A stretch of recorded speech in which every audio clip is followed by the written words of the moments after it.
Hey YouTube, welcome back to my channel. So it seems as though the PR team have gone in with Meghan and Harry and they are now desperately trying to salvage shreds, if not straws, of likability for the couple. And Meghan actually decided to show the Queen some respect. So she said, "It's an honour to continue your grandmother's legacy." She was talking to the Queen's Commonwealth Trust, and you know that Harry made that funny remark during their chit chat with the significantly younger members on the Zoom call, and he made a jibe at Meghan's age, which it seems as though she has lied about. Well, it was implied.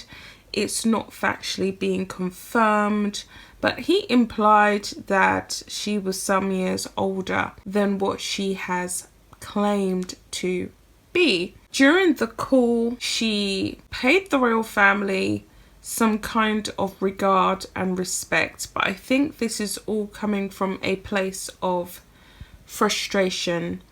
During these calls, she seems to be moaning a lot about social media, and I think she has taken up a very big issue as to what people generally think of her online, what the public are saying. She seems to be quite frustrated with that, and she's branded it toxic and trolling and negativity. She's definitely irked by the fact that we will not go silently into the night.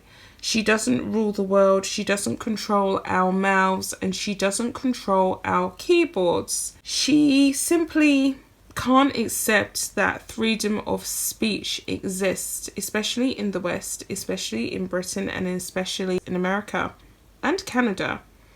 So I think that she's trying in a strange way to look like a nice person, to look like someone who does honour and respect family members. But why doesn't she honour and respect her father like she used to? And why all of a sudden is she having this major U-turn of affection and emotion for the Queen and what the Queen's achieved, when all she's done is try to get away from the British royal family? They didn't want to be in the UK. Everything that the Queen offered her wasn't good enough. She even allegedly had a hissy fit over a tiara and was at war with the Queen over that. She wasn't grateful to be having access to the royal jewels. She wanted to have a specific tiara. She was denied, and she probably jumped on Harry's back and tried to get him to get his grandmother to give her what she wanted, and it didn't work out that way. She's been throwing jibes at the Queen for a while. She has been leaking to the media, at least her friends have been leaking to the media, saying that if Kate had gone through half the things that she had gone through, the Queen would have been there to save her.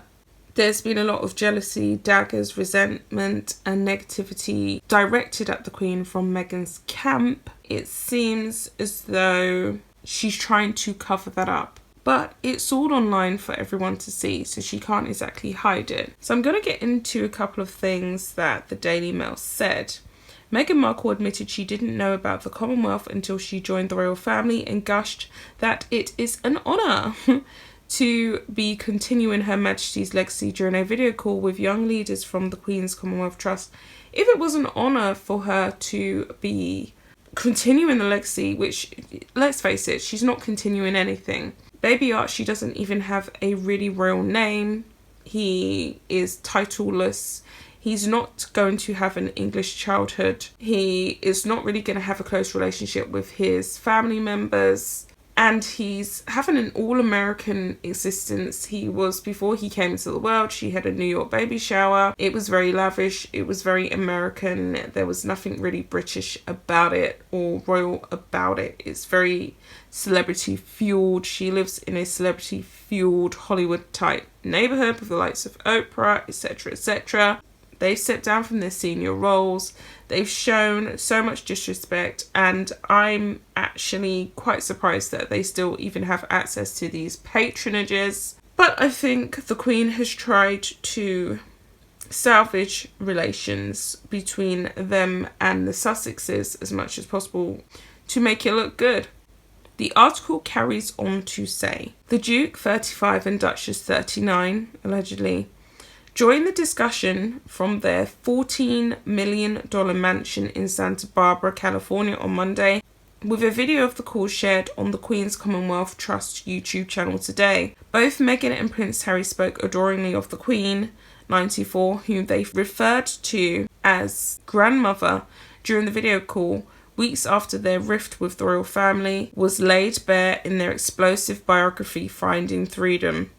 Meanwhile, the couple also gushed over the Commonwealth, with Meghan saying she felt incredible pride at being able to work with the Commonwealth Trust. It's pure lies. I mean, I don't see how she would feel honoured, how she would feel incredible pride when she's done nothing but put the institution down, put the UK down. Is the British royal family not intrinsically linked to the UK? I thought she hated the UK. But anyway, I'm going to carry on. Revealing young people from across the Commonwealth come with a question. They always offered a solution.